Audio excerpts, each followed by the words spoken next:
Bonjour. Il y a de cela quelques temps, j'avais fait 2 capsules sur la révolution numérique. Ma capsule d'aujourd'hui va tenter de s'arrimer dans le continuum de ces 2 premières capsules et va parler du transhumanisme. Qu'est-ce que le transhumanisme? Le transhumanisme est un mouvement culturel et intellectuel prônant l'usage des sciences et des techniques afin d'améliorer les caractéristiques physiques et mentales des êtres humains. Le transhumanisme considère certains aspects de la condition humaine tels que le handicap, la souffrance, la maladie, le vieillissement ou la mort subie comme inutiles et indésirables. Fruit de la révolution numérique, l'idéologie transhumaniste s'appuie sur les biotechnologies et sur d'autres techniques émergentes pour faire de l'être humain ni plus ni moins un être immortel. L'idéologie transhumaniste apparaît comme le prolongement du scientisme qui, au XIXe siècle, prônait déjà que tous les problèmes qui concernent l'humanité et le monde pourraient être réglés au mieux, si ce n'est parfaitement, suivant le paradigme de la méthode scientifique. Idéologie athée est fondamentalement opposée aux religions monothéistes.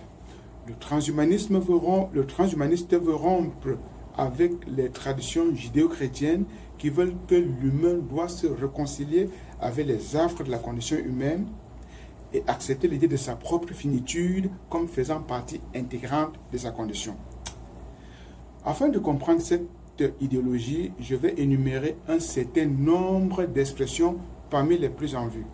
Je cite: l'homme robotisé, le contrôle de sa pensée, l'ectogénèse, la reproduction humaine, la régénération, la transgression génomique, la démocratisation du séquençage de l'ADN, l'eugénisme, le contrôle épigénétique, la médecine prédictive, le cyborg, la révolution biotechnologique, l'hybridation de l'homme et de la machine, les nanotechnologies, les nanorobots, le cloud, l'alimentation transgénique, l'intelligence artificielle, la cartographie de l'esprit humain, le transfert de la conscience, la post-humanité, la régularité, le recul de la mort, etc. Dans cette capsule, je n'aborderai pas tous les aspects du transhumanisme. Je me contenterai de survoler le sujet, préférant laisser le soin à chacun de nous de faire ses propres recherches pour comprendre ce mouvement. Le transhumanisme repose sur le NBIC qui désigne un champ scientifique multidisciplinaire qui se situe au carrefour des nanotechnologies pour le N, des biotechnologies pour le B, des technologies de l'information pour le I et des sciences cognitives pour le C, encore appelé intelligence artificielle. Dans le but de comprendre cette idéologie, je vais aborder de façon très succincte quelques aspects de la révolution biotechnologique et la façon dont elle veut procéder pour révolutionner notre vie, voire rendre l'homme immortel. Il y a à peine une semaine, je dis bien une semaine, une étude publiée dans la revue scientifique Nature révélait que des gènes porteurs d'une maladie cardiaque héréditaire ont été modifiés dans des embryons humains avec succès par une équipe de chercheurs canadiens grâce à une technique révolutionnaire d'édition génétique. Il s'agit comme d'aller dans l'ADN, comme couper un morceau défaillant et de le remplacer par un morceau sain afin de modifier certaines pathologies. Cette prouesse biotechnologique a amené des spécialistes canadiens de l'éthique clinique à demander à Ottawa, c'est-à-dire le gouvernement fédéral, de revoir sa loi pour permettre de telles expériences au pays.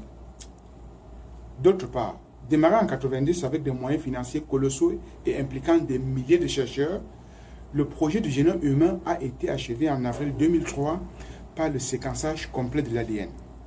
Cette technique qui a coûté 3 milliards de dollars au début de la décennie coûte aujourd'hui 3 000 $ et d'ici 10 ans vaudra l'équivalent d'une prise de sang. Cela ouvre la porte à la médecine prédictive et personnalisée, rendant plus efficaces les traitements actuels sur certaines formes de maladies. Par exemple, l'analyse du génome d'une cellule cancéreuse permet de comprendre ses mutations et de développer un traitement beaucoup plus efficace que ce qui se fait actuellement.